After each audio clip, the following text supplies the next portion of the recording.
Beleza, o pessoal tá aqui.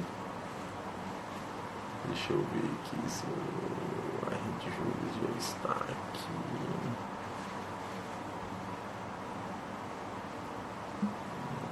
Ainda não.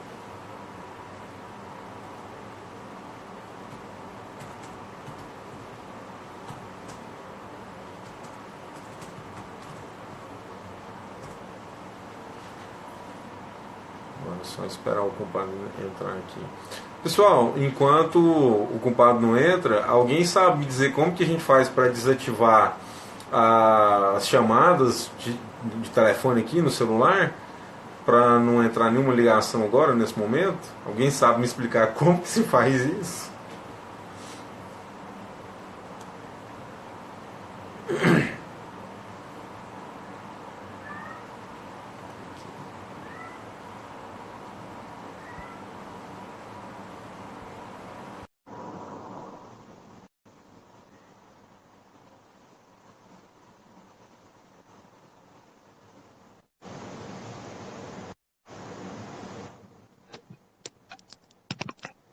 Prontinho, estamos todos aqui. E já com 26, 27 pessoas nos assistindo já.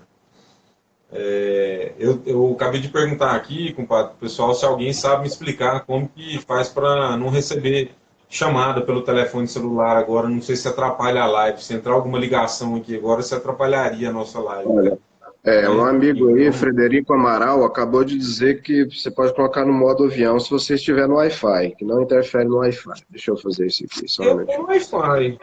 Deixa eu ver também, porque eu fui tentar pôr no Wi-Fi, eu fui tentar pôr no modo avião aqui, o Fred, e aí.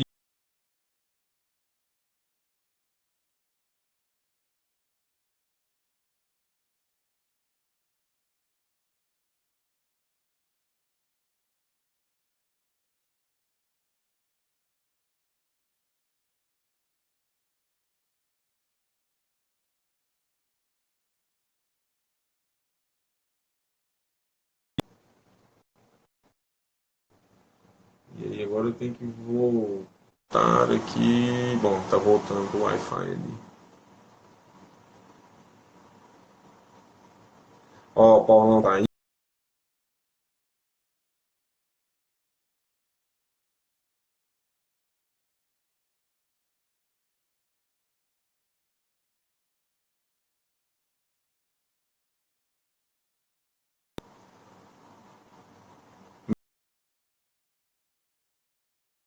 Melhorou agora? Melhorou, Camilo?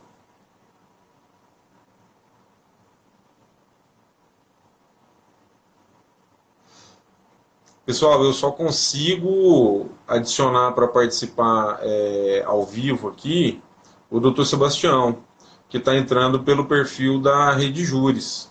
Se eu adicionar qualquer outra pessoa para participar conosco da live ao vivo, aí um de nós dois vai ficar de fora. Voltou aí, compadre?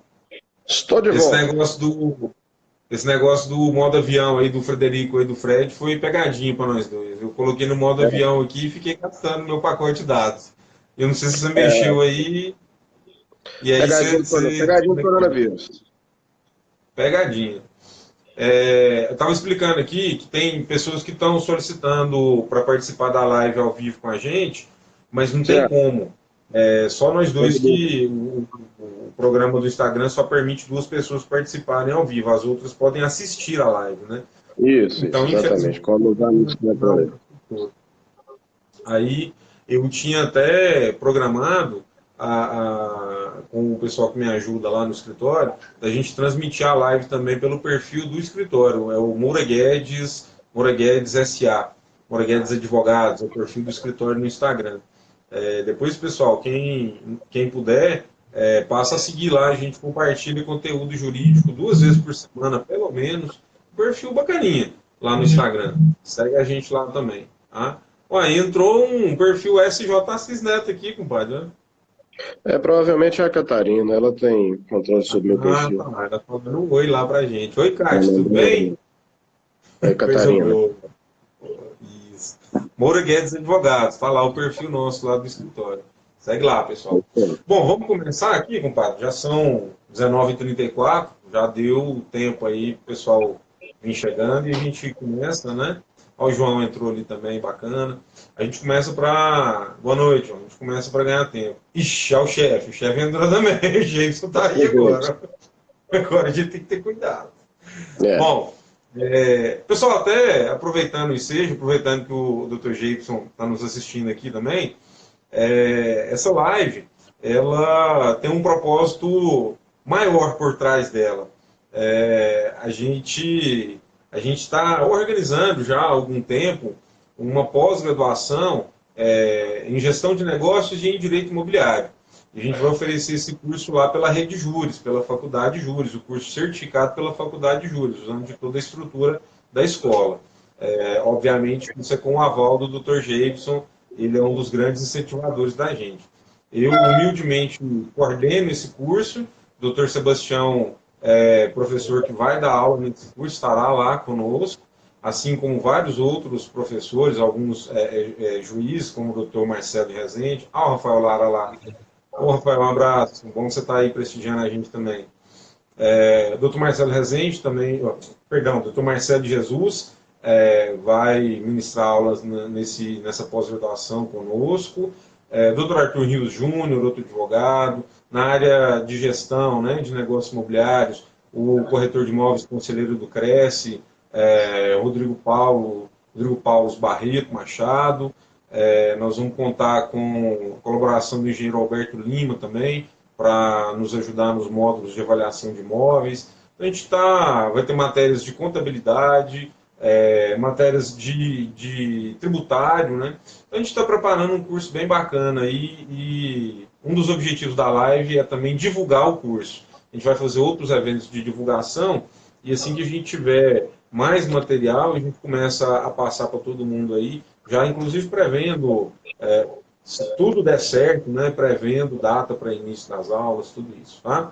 Bom, mas vamos lá, vamos começar o nosso assunto aqui, né? A gente se propôs a falar um pouco sobre a revisão dos contratos nesse contexto, né, de pandemia de Covid, não é isso, compadre? O compadre me permitiu, a gente fez um combinadozinho, me permitiu começar rapidamente essa abordagem do tema. E aí eu gostaria só de fazer uma retomada no seguinte sentido. Lembrar que a revisão contratual ela tem lugar no contexto dessa nova concepção de contratos que a gente vive hoje, né, que é a concepção social. Muito em função dos novos princípios, dos princípios que foram introduzidos ao direito contratual, né, a partir dessa nova concepção, um conjunto de princípios chamados de princípios sociais dos contratos. Aí está incluída a boa-fé contratual, a boa-fé objetiva, está incluída a equivalência material e, principalmente, está incluída também a função social do contrato. Talvez o princípio mais relevante quando a gente fala em revisão contratual. É bom dizer também que a revisão contratual ela pode ser feita tanto no âmbito judicial quanto na esfera arbitral, né? Tanto na justiça estatal quanto na justiça privada, utilizando aí o procedimento da arbitragem.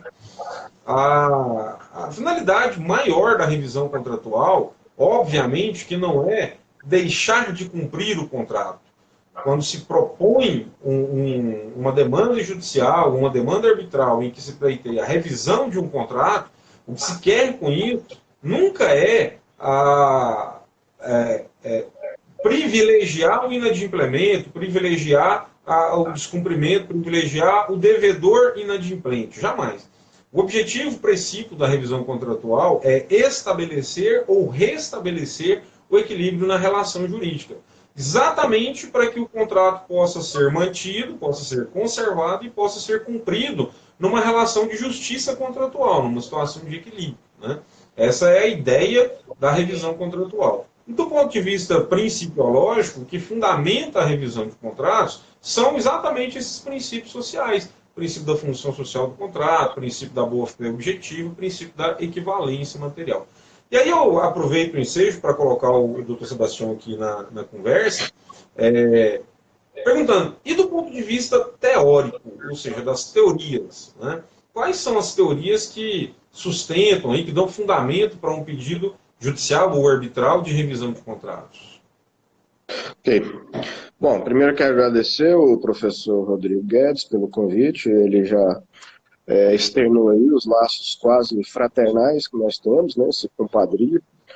E é lógico também que ele chama pela confiança que ele tem, pelo tempo, né, que nós somos aurindo essa amizade. Começou no curso de mestrado na Universidade Federal de Goiás. Cumprimentar a todos que estão aí presentes, assistindo a live conosco. Quero dizer que me parece que para ele mas para mim eu posso dizer com certeza que é uma estreia em lives no Instagram. É a primeira vez que eu participo Ainda desse bem. tipo de dinâmica. Mas, pois bem, vamos lá. Vamos falando de revisão contratual. Ô, compadre, E me dá sim, 5 segundos, né? Só para te cumprimentar e cumprimentar os nossos colegas do mestrado, o senhor falou do nosso mestrado. Esse ano nós estamos comemorando 15 anos de conclusão do mestrado. Né? veja Então bem, fica olha um só. abraço para todos. Né? Fica um abraço para o Fernando Kleber, vice-federal, né? Para o doutor Atila Naves, que é vosso colega de magistrado, juiz estadual, doutor Cleuton, que é um advogado, doutor em Direito pela UNB, né? Regina Célia, Luciene, Doutora é... Soraya, quem mais que você lembrou aí? doutora Soraya, Doutora advogada, Soraya, doutor Delmar, né? Todos os nossos colegas lá do mestrado. Grande abraço a todos, a gente sente muita saudade. Estamos comemorando esse ano 15 anos de conclusão do curso de mestrado lá na UFG. Muito bom, desculpa interromper, segue aí. não, muito bem lembrado, mas também quero cumprimentar a todos que o doutor Rodrigo mencionou, mas após esse intervalo lúdico, vamos passar aqui então para o tema. Ele falava em revisão de contrato e trouxe muito bem pontuado a questão dos princípios da chamada fase social do contrato, que é o que nós vivemos, mas que passa, vamos dizer assim, atualmente por um certo processo jurídico, político de reação, porque o direito ele não é infenso à política, e nós sabemos que na política hoje nós temos uma prevalência de reação aos movimentos sociais, sobretudo aos movimentos que ditaram os chamados direitos sociais de segunda geração, os direitos de terceira geração, que vieram lá no século XX, e que, enfim, foram aqueles que deram luz à Constituição Federal de 88, ao Código do Consumidor de 1990 e ao Código Civil de 2002, principalmente. Então, nós vivemos uma situação atualmente de, vamos dizer assim, um choque de forças antagônicas que tentam puxar cada um para o seu lado a dinâmica contratual e, enfim, a aplicação dos seus respectivos princípios. Quando nós falamos em revisão contratual, essa palavra revisão, e principalmente o professor Rodrigo mencionou o doutor Marcelo Jesus, que publica junto comigo, a professora Maria Isabel, a nossa obra Manual de Direito Civil pela editora Juspódio. Naquele livro, eu costumo trazer o vocábulo revisão como uma das modalidades de procedimentos decorrentes do princípio da conservação do negócio jurídico. Ali nós temos a redução do negócio jurídico, nós temos a possibilidade de ratificação do negócio anulável, enfim. Mas nós temos também, aí nós colocamos ali, ao lado de todos esses outros procedimentos clássicos, a revisão. Porque a revisão, ela é uma possibilidade de você evitar que um vínculo contratual ele se rompa, ele deixe de existir por uma série de motivos que podem fazer com que isso venha a acontecer, para permitir ou que as partes, através da sua atividade voluntária, né, através de uma atividade em que elas chegam a um consenso de modificação daquilo que foi contratado originalmente, ou, se isso não acontece, através do concurso das formas de composição do litígio. Né? Nós costumamos falar mais do Poder Judiciário, mas o professor Guedes falou também aí das soluções arbitrais que não podem ser evidentemente descartadas. Mas a atividade de revisão dos contratos, do ponto de vista teórico, né, que foi o que o senhor me pediu que comentasse, nós podemos falar desde as possibilidades que dizem respeito a um contrato que, no seu nascedouro, ele contém desvios, vamos dizer assim, jurídicos, como, por exemplo, nas situações encartadas lá no Código Civil, no Código de Defesa do Consumidor, em que a vontade ela não é completamente livre em virtude de situações em que há um evidente desequilíbrio, uma desproporção entre as prestações das partes, já desde o nascimento do contrato. Isso pode se dar no Código Civil com a lesão, com o estado de perigo, no Código do Consumidor com a lesão. Só lembrando aí que a diferença entre lesão e estado de perigo no Código Civil, ela vai decorrer, então ali estado de perigo no 156, a lesão no 157, e o estado de perigo decorre de situação em que o sujeito, premido da necessidade de salvar-se, cujo dano, cujo perigo é conhecido da outra parte, contrai obrigação excessivamente onerosa. Então, o que a gente vê no estado de perigo é o chamado dolo de aproveitamento, ou seja, a parte que celebra negócio jurídico com aquela que está premida da necessidade de salvar a si ou salvar terceiro, sabe disso, sabe desse risco e se aproveita, então, para contrair com ela obrigação excessivamente onerosa. Então, os exemplos da doutrina estão aí, né? O principal exemplo, talvez o mais alegórico, seja o da tábua de salvação, o sujeito em alto mar está se afogando e aquele que passa com a tábua de salvação conhece o risco e oferece a tábua de salvação por um valor muito alto, ou seja, obrigação excessivamente onerosa. A lesão não exige esse dolo de aproveitamento. Na lesão, o sujeito está sob premente necessidade ou um sujeito que vamos dizer assim, inexperiente. São estas as palavras usadas pelo artigo 157 do Código Civil. Essa premente e essa inexperiência são características que a doutrina, então, convencionou chamar de características subjetivas ou características especiais da lesão que é prevista no Código Civil. Ou seja, não basta o desequilíbrio das prestações, ou seja, um sujeito com grande ganho, o outro com grande perda, ou seja, aquele desequilíbrio contratual. É necessário esse caráter subjetivo, ou premente necessidade ou a inexperiência, né?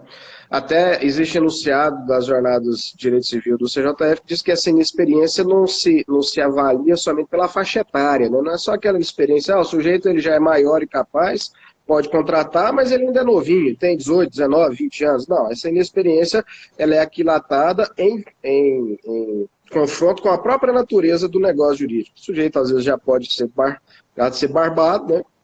E ainda assim ele não tem experiência numa determinada espécie, um tipo específico de contrato, como nós vemos aí, por exemplo, contratos derivativos. O sujeito ele é inexperiente em bolsa de valores. Então tudo isso entra aí na equação da lesão. No CDC, Código do Consumidor, não se exige essa característica subjetiva. Basta a desproporção entre as prestações. E aí lá no Código de Defesa do Consumidor e no Código Civil, nós vamos ver uma outra situação, que é aquela em que o contrato ele não nasce com esse desvio jurídico da lesão ou do estado de perigo. Nós vamos pegar um negócio jurídico que nasce com as bases perfeitamente jurídicas, sem nenhum desvio jurídico, mas com o passar do tempo, por se tratarem de contratos de trato contínuo, de trato sucessivo, aquela base jurídica do contrato, que era uma base perfeita, sólida, e que as partes pressupunham um equilíbrio entre as prestações, pode se romper, né? Então, aí a doutrina vem falar da chamada quebra da base contratual, ou seja, a base contratual se quebra em virtude de um fato superveniente. Lá no Código de Defesa do Consumidor, basta que haja um fato superveniente. É o que se costuma chamar, então, de adoção da chamada cláusula rebus sic stantibus pura. Há um livro bastante interessante, o professor Otton Sidu, ele começa, quando fala de revisão dos contratos, ele começa falando de uma norma egípcia em que em caso em que houvesse enchentes que prejudicasse a colheita de uma determinada plantação, então o devedor da entrega daquela plantação poderia invocar a cláusula rebus sic stantibus, que depois no direito romano foi acolhida com esse nome, e que significa, então, uma determinada espécie de relação contratual cuja base pode posteriormente se modificar e faz com que a parte venha pleitear a sua resolução. No Código Civil, Isso foi adotado ali dos artigos 478 a 480, de uma forma um tanto mais peculiar, porque a evolução do Instituto, principalmente passando pelo período do individualismo, ali no século XVIII e XIX, podemos dizer, por exemplo, que o Código Civil de 1916 simplesmente ignorou completamente esse Instituto. O Código Civil de 2002 trouxe o Instituto de volta, mas o trouxe ainda com alguma influência do período liberal, do período individualista. Por quê? O que ele vai dizer? Não basta que haja um fato superveniente que torne as prestações, que quebre a base contratual, que torne as prestações, então, desequilibradas ou desproporcionais. Esse fato tem que ser um fato extraordinário e imprevisível. Não é um fato qualquer, é um fato extraordinário e imprevisível. Nós vamos pegar aí também o Código Civil, lá no artigo 317, de certa forma adotando a cláusula rebus sic stantibus, quando menciona que se no momento da efetivação do pagamento se observa que ocorre uma desproporção entre as prestações que não ocorria no momento da contratação, também é possível pleitear essa revisão. Agora, é necessário que nós tenhamos algum cuidado em comparar os dois institutos, porque o que nós vamos ver no artigo 317, quando o legislador fala do pagamento, ele vai dizer, ele vai falar expressamente em correção. Olha lá, quando por motivos imprevisíveis sobrevier desproporção manifesta entre o valor da prestação devida e o do momento de sua execução, poderá o juiz corrigi-lo a pedido da parte, de modo que assegure quanto possível o valor da prestação. Aqui nós temos uma verdadeira revisão contratual, prevista expressamente na lei. Você pede para o juiz corrigir o valor da prestação para trazer o contrato de volta ao equilíbrio.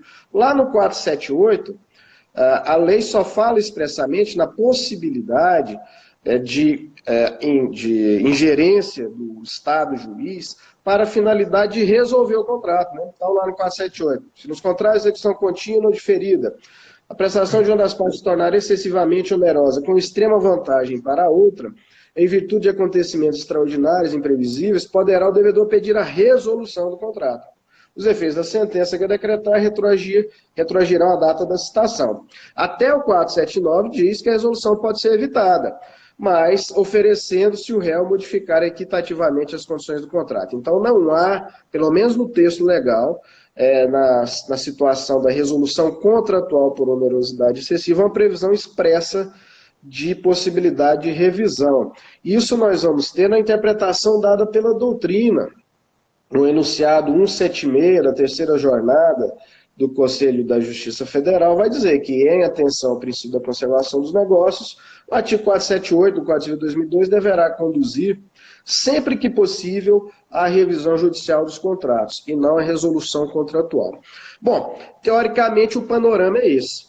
Eu acho que agora cabe a nós aqui, eu vou passar a bola de volta ao Dr. Guedes, cabe a nós aqui verificarmos, né, debatermos se a pandemia do Covid-19 é fato extraordinário, imprevisível, se eventualmente nas situações jurídicas que estão postas já no mundo jurídico, isso está trazendo onerosidade excessiva para uma das partes com extrema vantagem para a outra, e aprofundando e especializando um pouco mais, e especialmente, já que estamos falando de direito imobiliário, e isso aqui é uma das plataformas de lançamento do curso de pós-graduação em direito imobiliário, se eventualmente isso pode ser utilizado como ferramenta de revisão em contratos de locação.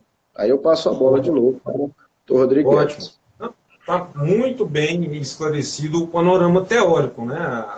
As teorias, o fundamento teórico para um pedido de revisão contratual está muito claro. Aí a gente tem, se fosse para eu resumir em pouquíssimas palavras, eu diria que a gente então enxerga aí duas grandes teorias, as teorias da lesão e as teorias da onerosidade excessiva. E no campo das teorias da lesão, a lesão pura ou lesão objetiva e a lesão qualificada pela inexperiência ou pela premente necessidade, também chamada de lesão subjetiva, né? Qualificada ou subjetiva.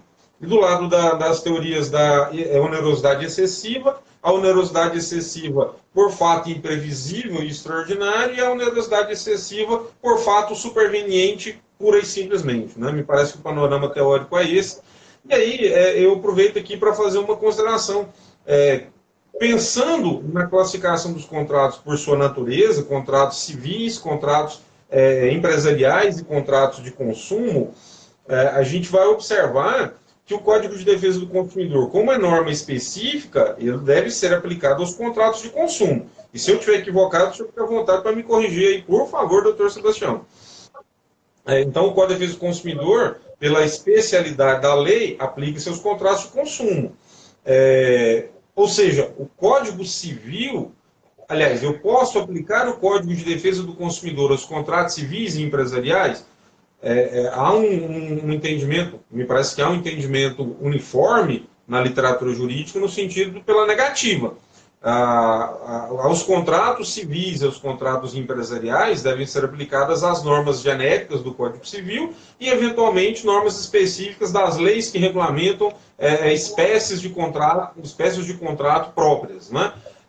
Então, eu não posso aplicar o Código de Defesa do Consumidor a um contrato civil, a um contrato empresarial.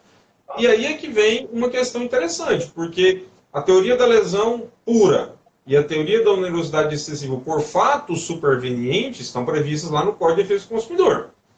Já o Código Civil contempla as teorias da lesão subjetiva ou qualificada e da onerosidade excessiva por fato imprevisível e extraordinário. Né?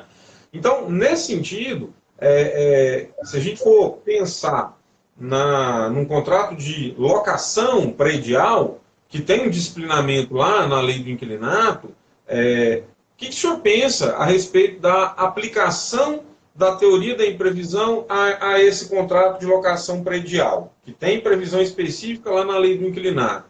Quer dizer, quais seriam os requisitos necessários para poder aplicar a teoria da imprevisão a esse tipo de contrato? Né? Queria que você fizesse uma abordagem para a gente nesse sentido. E aí deixo aí um aviso para o pessoal que está nos assistindo. E se alguém quiser fazer alguma dúvida, participar aí pedindo algum esclarecimento, pode mandar aí. A gente está atento aqui às mensagens que estão chegando e, obviamente, que na medida do possível a gente vai tentar responder todas as perguntas que nos forem feitas por aqui, tá bom? O que o senhor me diz disso aí? Os requisitos necessários para se aplicar a teoria da imprevisão e a possibilidade, na sua opinião, de se aplicar a teoria da imprevisão aos contratos de locação predial, e aí vou até mais adiante, a possibilidade de se aplicar a teoria da imprevisão a esses contratos de locação predial, tendo por fundamento os efeitos da pandemia de Covid-19. O que o senhor acha? O que o senhor pensa a esse respeito? Ok.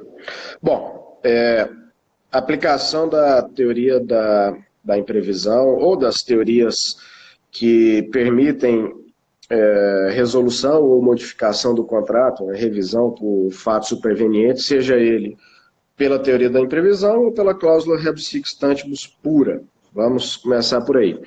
Como eu adiantei, na situação da cláusula rebus sic stantibus pura, nós vimos que o Código Civil de 2002 não a adotou, né? Porque ele fala em fato imprevisível e extraordinário. No 317 até fala em motivo imprevisível para a questão do momento do pagamento. E aí nós podemos ver que, de repente, no momento do pagamento de uma mensalidade locatícia, de um aluguel, teoricamente pode ter aplicação esse dispositivo. Daqui a pouco eu vou chegar lá para a gente fazer uma análise um pouco mais pormenorizada desses dois dispositivos, o 478 e o 317, especificamente para aplicação no contrato de locação. Eu já digo de antemão que, como nós temos a teoria do mero fato superveniente prevista apenas no Código de Defesa do Consumidor, o que vem se decidindo, e inclusive jurisprudência maciça do STJ, é no sentido de que o contrato, o Código de Defesa do Consumidor não se aplica aos contratos de locação quando você tem uma relação jurídica entre locador e locatário. E aí você pode escolher qual o motivo para chegar a essa conclusão. Ou porque entre os dois não se afigura os conceitos de fornecedor e consumidor, fornecedor de produto e serviço e consumidor, ou o que eu acho mais plausível, que é a adoção pelo princípio da especialidade, ou seja, embora o Código de Defesa do Consumidor seja uma norma especial ao Código Civil, a lei de locações, a lei 8.245, chamada de lei de locação predial, é uma lei mais especial ainda, porque se nós, ainda que nós admitamos que locador e locatário sejam enquadrados como fornecedor e consumidor, entre aqueles dois, nós vamos ter uma lei ainda mais especial que trataria, então, dessa relação jurídica específica, que é a relação entre locador e locatário. Então, é isso que se tem decidido. Afasta-se a aplicação do Código de Defesa do Consumidor nas relações entre locador e locatário.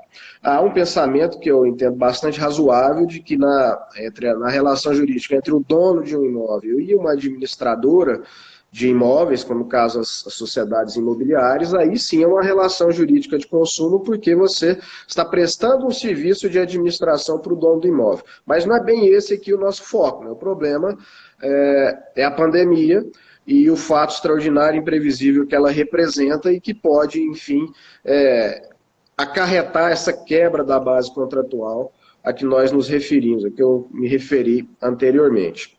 Só antes de falar mais especificamente aqui, só fazer uma remissão que eu me esqueci anteriormente, de que o Código Civil, embora lá na parte geral adote a teoria da lesão subjetiva, ou qualificada, ou especial, tem pelo menos um dispositivo que permite falar-se em lesão objetiva, ou simples, né? Que é o do artigo 413, que vai dizer que a penalidade deve ser reduzida equitativamente pelo juiz se a obrigação tiver sido cumprida em parte ou se o montante da penalidade for manifestamente excessivo, tendo em vista a natureza e a finalidade do negócio. Aqui não se exige premente necessidade nem inexperiência, então é uma lesão objetiva. E ela é crucial até para uma das conclusões que nós vamos chegar agora há pouco, porque a lei de locação, a lei de locação predial, ela vai dizer que é possível, você pode estipular multas pelo rompimento antecipado de um contrato de locação para ambos os lados. Então, a multa para o locador, se é ele que rompe antecipadamente, se ele tiver base jurídica para isso, ou para o locatário, se devolver o imóvel antes do momento que tenha sido convencionado. Agora, quando nós falamos aqui na revisão ou resolução do contrato, nós vamos ver muito claramente ali que no artigo 478, nós temos uma disposição do Código Civil que vai dizer que, além de exigir que se trate de um acontecimento extraordinário e imprevisível, deve haver não apenas onerosidade excessiva para uma das partes, mas uma extrema vantagem para a outra. Então, são dois requisitos que dizem respeito às consequências desse fato extraordinário e imprevisível, que podem dificultar a aplicação do dispositivo. Quando nós falamos em acontecimento extraordinário e imprevisível, eu, particularmente, não tenho dúvida de que a pandemia do coronavírus é um acontecimento extraordinário e imprevisível.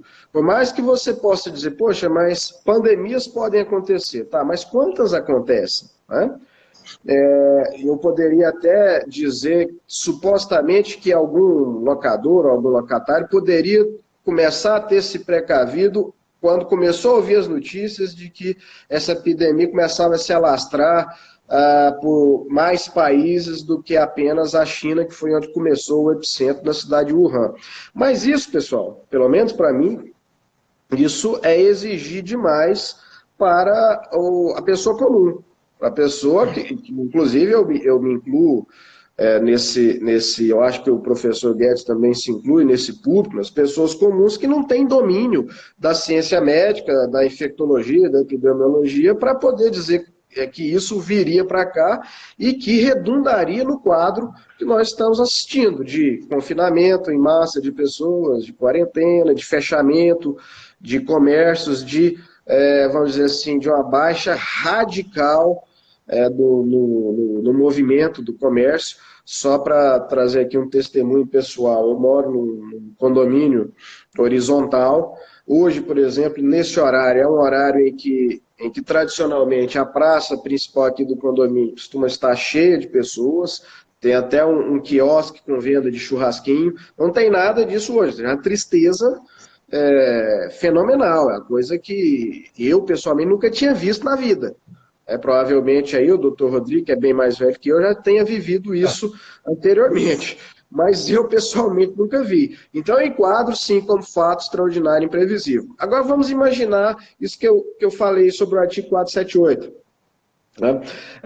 É um fato extraordinário e imprevisível, mas eu tenho que ter a prestação de uma das partes se tornando excessivamente onerosa e uma extrema vantagem para a outra.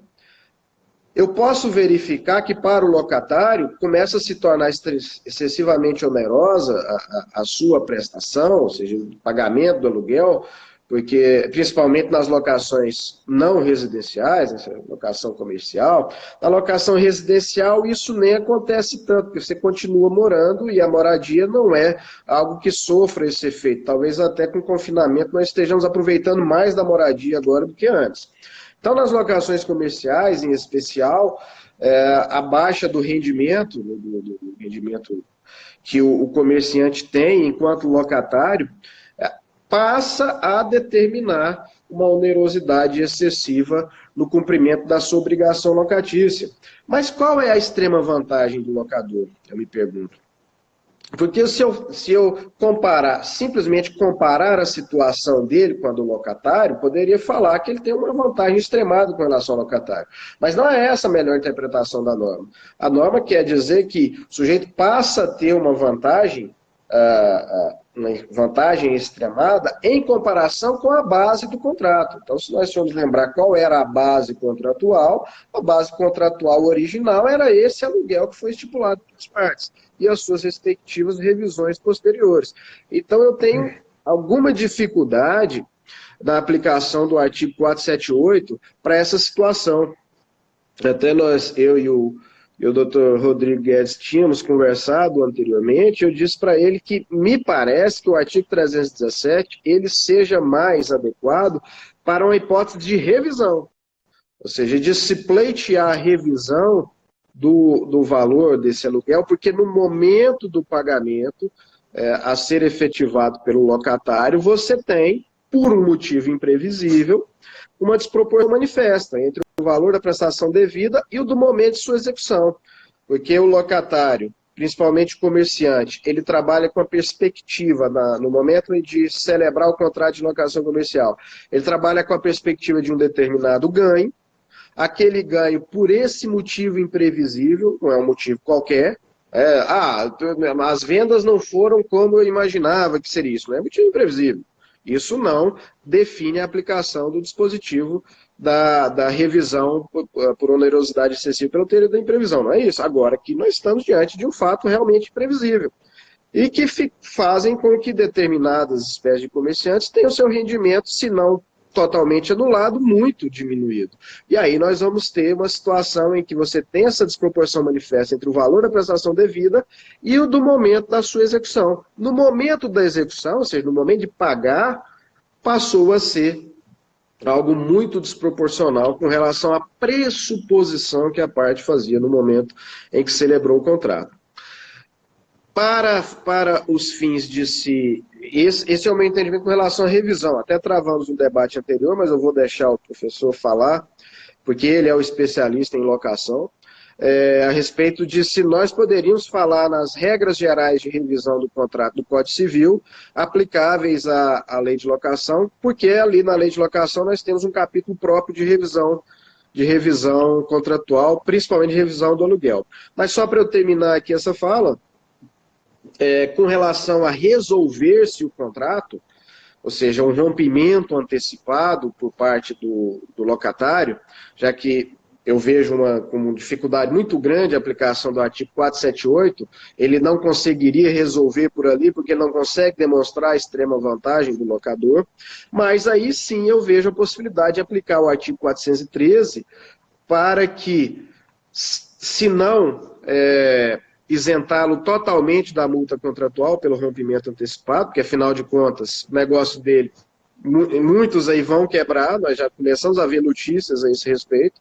Se não quebrar, ele vai praticamente passar a operar no vermelho durante muitos meses, e é muito compreensível que ele rompa antecipadamente esse contrato de locação.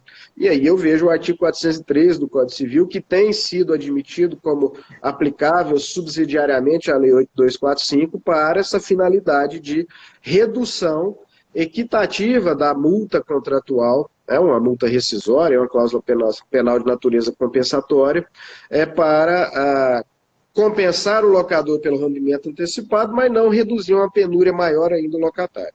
Então, passo a bola de volta aí ao doutor Rodrigo Guedes, né, para falar dessa questão da especialidade da Lei 8245. Eu vou aproveitar, tem algumas perguntas aqui, a Edilene fez uma pergunta, em caso de atraso no pagamento dos aluguéis, o que pode ser feito? E na sequência a Mariana também faz um comentário, tem uma casa de aluguel e a empresa que alugou quer renegociar para não pagar durante essa pandemia, como funciona isso, né? Depois a Mariana, não sei o que eu fiz aqui não, mas eu acho que me perdi nos comentários aqui. Me perdi. A Mariana falava lá, aqui, localizei. Né? Ela fala, dependo desse aluguel na minha casa para pagar o aluguel do apartamento que moro. Devo renegociar com o dono do apartamento também? Né? Bracréditos. A locadora locou o imóvel a uma empresa e essa empresa fez mudanças no imóvel. E após quase 2 anos, o locatário, empresa, enviou uma notificação para que a locadora não os cobre até passar esse problema. Bom, vamos tentar aproveitar um pouco, responder um pouco, né? O doutor Paulo Andrade, não consigo compreender a tese de aplicação do CDC nas relações locador versus locatário. Parabéns, doutor Sebastião. Acho que só a professora Cláudia Lima Marques sustenta isso, é verdade. O Nilson nos cumprimentando, o Nilson Prado, Nilson, show. Que bom que o pessoal está gostando, viu, compadre? Muito bom. Mas respondendo ali o Betão aqui, o Roberto Cisneros, mas aplicando o preceituado no artigo 479, combinado com 478, sairia uma revisão, mas alcançaria um possível acordo de redução ou até formação do convencimento do magistrado? Lembrando lá que o 478 é o que prevê a resolução pela onerosidade excessiva, né? E o 479 permite, na hipótese de o credor se oferecer para discutir uma redução do valor da prestação devida para evitar a excessiva onerosidade ao credor, é possível essa redução, e aí no caso seria sim revisão, e não resolução, como está lá no 478, né? O 479 permitiria uma revisão, enquanto o 478 permitiria apenas a resolução, né, no texto expresso da lei. Mas assim, voltando lá na primeira pergunta da Edilene, que acho que é a angústia também da Mariana, né? Me parece que não há dúvida. Se a obrigação tem vencimento a termo certo, ou seja, em data certa, vencida a data e não cumprida a obrigação, não pago, não efetuado o pagamento do aluguel, a inadimplência está caracterizada. O ônus de descaracterizar a inadimplência, nesse caso, é do inquilino, do locatário, do devedor. E é para isso que nós estamos discutindo aqui, na hipótese de o locatário tentar descaracterizar a inadimplência em virtude dos efeitos da pandemia de Covid, se ele poderia buscar a revisão do contrato para tentar reduzir o valor do aluguel. Eu não consigo conceber, doutor Sebastião, a utilização de um pleito revisional de contrato para suspender o pagamento dos aluguéis. Não sei o que o senhor pensa a esse respeito, mas para suspender o pagamento dos aluguéis, não. Teoricamente falando, poder-se-ia imaginar nesse pleito revisional para reduzir o valor dos aluguéis durante esse período de efeitos nefastos da pandemia de Covid-19. Mas eu tenho as minhas dúvidas da possibilidade de se aplicar a teoria da imprevisão. A gente conversava, o doutor Sebastião discutimos sobre essas questões há alguns dias, até foi isso que nos motivou a promover essa live, né? Eu me recordo que a gente que é um pouco mais velho, o doutor Sebastião, na verdade, ele é mais velho do que eu. Ele brincou agora há pouco, mas ele é 4 meses mais velho do que eu sou 4 meses mais jovem do que ele. Não parece. Não, não parece. Mas o fato é o seguinte, para a gente que já tem um pouco mais de vivência nas lides forenses, né, o doutor Sebastião há muito mais tempo do que eu, vejam que o STJ teve a oportunidade de analisar algumas questões afetas a essa matéria, revisão contratual. Então, eu me recordo que lá no final dos anos 1990, no início dos anos 2000, o STJ, chegou ao STJ aquela discussão a respeito de pedidos de revisão contratual em virtude da liberação do câmbio, promovida em 1999, logo depois de o Fernando Henrique Cardoso ter sido reeleito para presidente da República, né? E o STJ, naquela ocasião, os pleitos revisionais vinham todos fundamentados na teoria da imprevisão, dizendo não é imprevisível. Como é que se ia prever a liberação do câmbio? O governo sustentava a estabilidade da moeda e da noite para o dia liberou o câmbio. Isso gerou impactos nefastos. Contratos que a prestação, o reajuste da prestação era vinculado à variação do dólar, o dólar equivalia a R$ 1. No dia seguinte, o dólar amanheceu valendo R$3,80. Então, a prestação que era de R$100 passou a 380, quase R$400, da noite para o dia. E essa discussão, chegando no STJ, o STJ falou, não tem nada de imprevisível, não. Pode até ser extraordinário, a liberação do câmbio, mas não tem nada de imprevisível, não. O Brasil viveu períodos de inflação galopante na década de 1980. Então, manter o câmbio fixo é que era extraordinário. Liberar o câmbio não era extraordinário e não era imprevisível. Isso era muito bem previsível. E eu me lembro também de uma outra discussão que também chegou lá no STJ, os impactos da ferrugem asiática naqueles contratos de compra e venda de soja futura, em que o pessoal também pleiteou revisão com base na teoria da imprevisão, dizendo ninguém podia prever que a ferrugem asiática ia dizimar safras e safras de soja e ia jogar o preço da saca lá para cima, gerando impacto na economia do contrato. E o STJ disse, a ferrugem asiática, você pode até imaginar que não se poderia prever a ocorrência da ferrugem asiática. Porém, a cotação da soja em bolsa é variável. Então, não há de se falar em imprevisibilidade na variação de um preço cotado em bolsa. E aí o STJ também afastou a aplicação da teoria da imprevisão. Então, eu ainda tenho as minhas dúvidas a respeito da possibilidade de se aplicar ou não a teoria da imprevisão para esses pedidos de revisão contratual com o objetivo de reduzir o valor do aluguel durante esse período de pandemia de Covid-19. Ainda tenho essas dúvidas. E digo para Mariana e para Edilene, que perguntaram aí, se o aluguel não for pago na data prevista no contrato, a inadimplência está caracterizada. As providências para o recebimento devem ser adotadas da forma como for o caso concreto. E aí o mais adequado é procurar um advogado para ver as orientações. O Poder Judiciário não está paralisado, né, doutor Sebastião? Nós estamos vivendo aí um período de suspensão de prazos, mas os trabalhos têm sido feitos, os magistrados estão trabalhando no formato home office. Diariamente nós estamos recebendo publicações de despachos, sentenças, acórdãos. Então o Poder Judiciário está funcionando. Os processos físicos não estão tendo tramitação, mas os processos eletrônicos, e vale ressaltar aqui em Goiânia, 100%, né, dos processos cíveis, que seria o caso de uma cobrança, por exemplo, né, são processos eletrônicos. Então, não há que se falar em aguardar, passar o período de afastamento, de isolamento social, né, pela pandemia do Covid-19, para que sejam adotadas as medidas judiciais a fim de constituir devedor in mora, a fim de exigir cumprimento de obrigação, a fim de cobrar dívidas previstas em contratos, né? O doutor Rodrigo Lousada, um outro ex-aluno amigo, diz aqui, qual seria o posicionamento do TJ com relação às execuções extrajudiciais bancárias, principalmente SFI, nesse momento de pandemia? deve ser considerada a suspensão? Acho que nós vamos precisar fazer uma outra live para responder o doutor Rodrigo Lousado aqui, né, doutor Sebastião? Com O Rogério certeza. Scarpa, então, o decreto governamental é a base de uma redução do aluguel não residencial.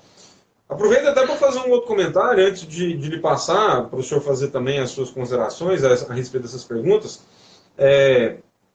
Eu vi alguns colegas advogados em algumas lives, alguns meetings, né, sustentando algumas coisas que não me parecem ser adequadas. E aí quero até que o doutor Sebastião, se puder, comente a respeito disso.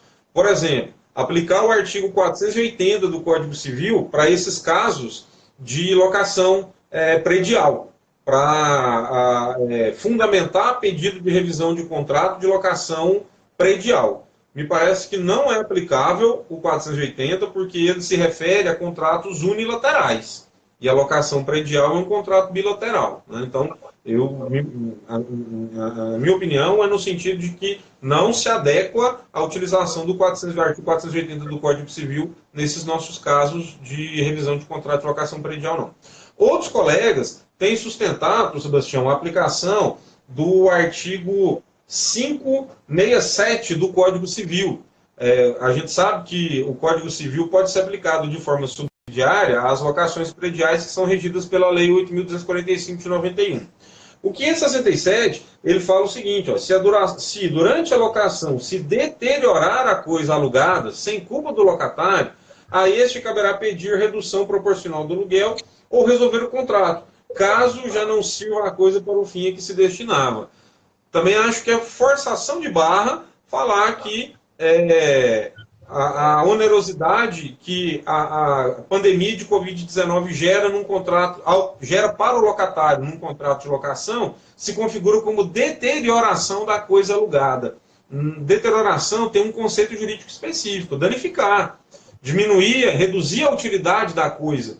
Não me parece adequada a aplicação desse dispositivo do Código Civil, porque, veja, o imóvel está à disposição do locatário. O locatário continua fazendo uso do imóvel. Ah, mas eu não estou, o meu escritório não está funcionando por força de um decreto editado pelo governador do estado que mandou fechar tudo. Ah, então tá, mas o imóvel está à minha disposição. Eu não devolvi, não entreguei para o locatário.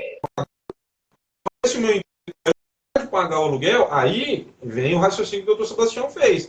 Então o contrato vai ser desfeito e nessa hipótese seria aplicada a multa pela rescisão, cláusula penal compensatória, e aí sim poder-se aplicar a teoria de previsão para reduzir equitativamente o valor da multa. Mas não me parece adequada a utilização do 567 para pleitear redução proporcional de aluguel em decorrência da epidemia da Covid-19, não. E por último, aproveitando que eu comentei agora há pouco, meu escritório está lá fechado, né? Estou trabalhando home office também, assim como praticamente todos nós, salvo os serviços essenciais de alimentação, saúde, segurança, por força de um decreto do governador do estado. E aí ouvi alguns colegas dizerem também que isso poderia ensejar a aplicação da teoria do fato do príncipe. Também não me parece adequado.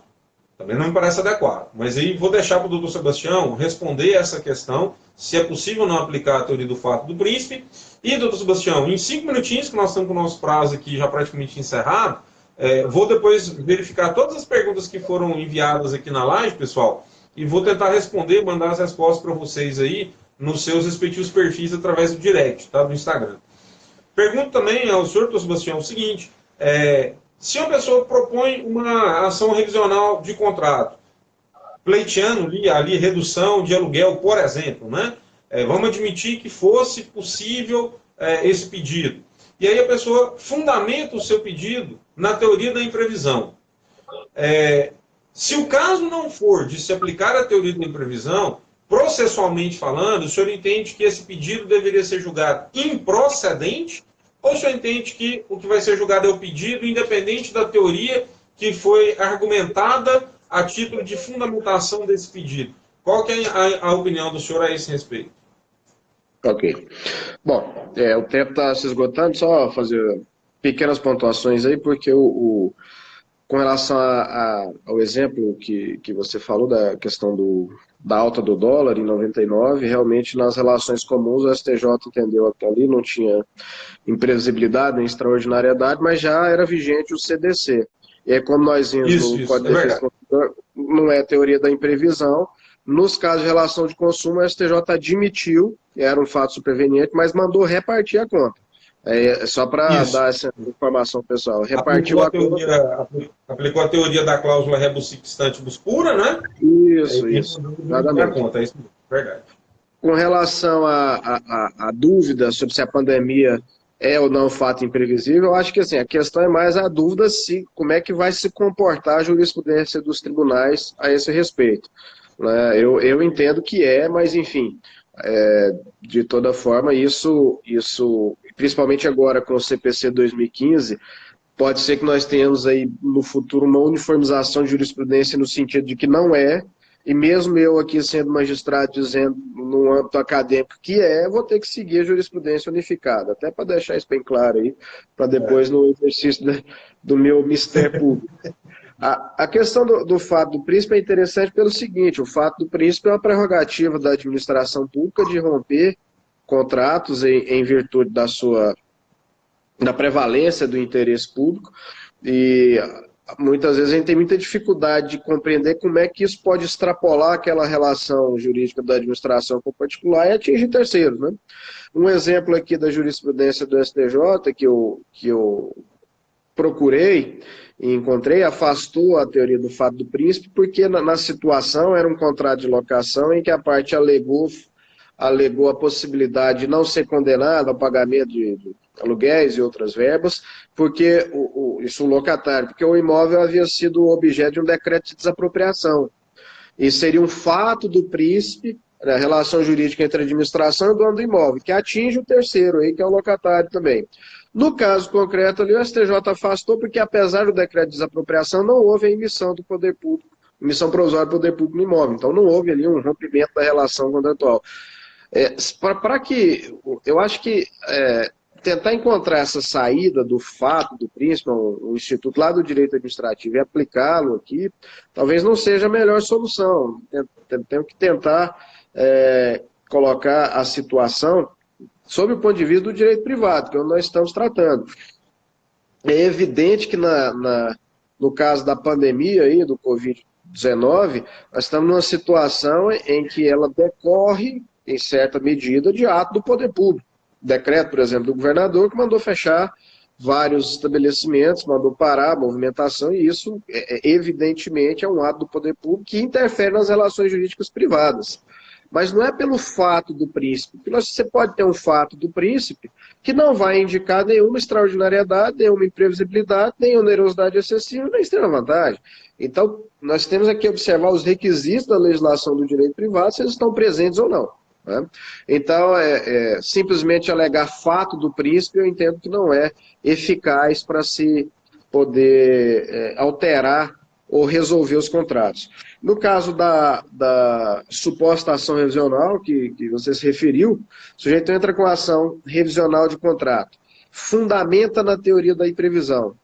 O juiz, mediante o conhecimento jurídico, ou seja, o princípio do iura nocte curia, né? Narra mihi facto, dabo tibius, me deu os fatos que eu lhe dou o direito. Se na narrativa fática ele tem condições de enxergar que existe solução jurídica prevista no ordenamento jurídico para chegar a uma decisão que esteja englobada pelo pedido, né, porque o que importa é o pedido, ele fundamenta na teoria da imprevisão e não dá nem para acolher o pedido dele por outro fundamento, não tem jeito, mas se dá para ser englobado no pedido por outro fundamento, é possível. Mas o Código de Processo Civil 2015 é sempre bom relembrar, né, pelo seu artigo 10, instaurou o que se chama de princípio contraditório efetivo. Não dá para o juiz decidir por um fundamento diverso do que está lá na inicial sem ouvir a outra parte antes. Ele pode até decidir, mas vai ter que dizer para o réu, vem aqui, ó, na verdade essa situação aqui não é teoria da imprevisão não, é fato superveniente, por exemplo, lá no CDC. Então, a dinâmica processual atual é essa. Na antiga não precisava, podia decidir. Atualmente pode, mas tem que ouvir outra parte primeiro. Nós estamos com 25 segundos restantes só. Eu quero agradecer a todos e dizer que vou tentar disponibilizar esse vídeo lá nos stories do meu perfil. Vai ficar lá em destaque, para depois quem quiser assistir completo, tá? Sebastião, muito obrigado pela participação, pelos esclarecimentos, ensinamentos valiosíssimos, e obrigado a todos pela